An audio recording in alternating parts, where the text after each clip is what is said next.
Hey guys, and welcome to the tutorial for outside-inside crescent kick for green belt. Let's get started. So outside-inside crescent kick is a very unique kick. It uses the bottom of the foot. Let me demonstrate so that way you know what we're working with. So we're here in a front stance, hands up. This kick is going to come around and whip across your body and land back in a front stance.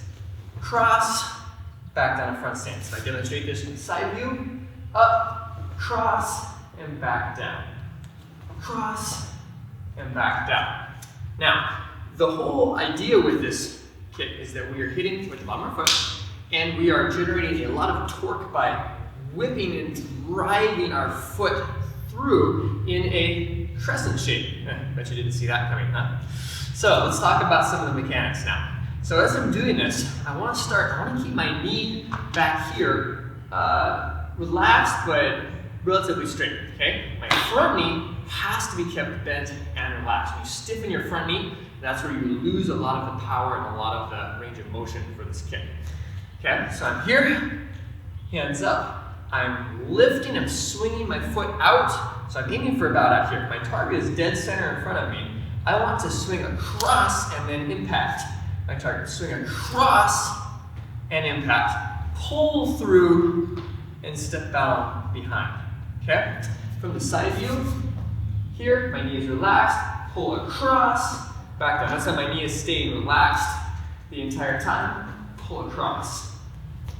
Let's demonstrate now with a target.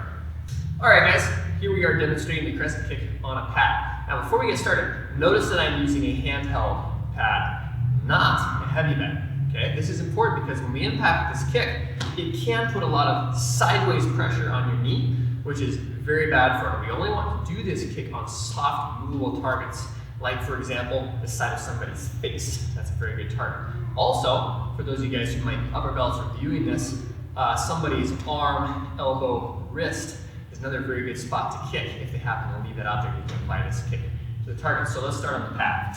Okay, so we have it up here. I'm relaxed, my knee is flexed here, and again, I'm bending my knee up. I'm going to pull out wide and swing through the target. Okay, out wide, so I'm aiming for about, if you're looking straight on, this far out, so I'm swinging through the target here and through. Okay, now in most of the combinations on your belt sheet, you will be kicking and then stepping back into the same spot. There are some exceptions, like when you're walking up and down the floor, where you will kick and step forward. Okay, now let's talk about application really quick.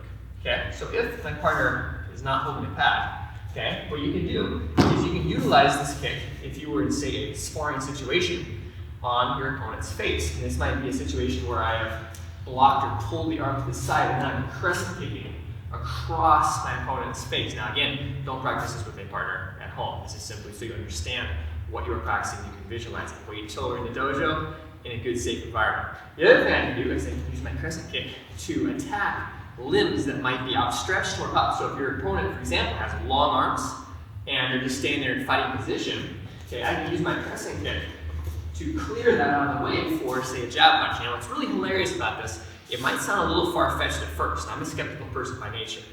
And this works really well because nobody sees it coming. They have no idea. The last thing they're expecting is you're sparring, and then you come in with your attack after that. It's a lot of fun, okay? So, have fun practicing this one, guys. Visualize these techniques. Visualize them as you're doing your combos.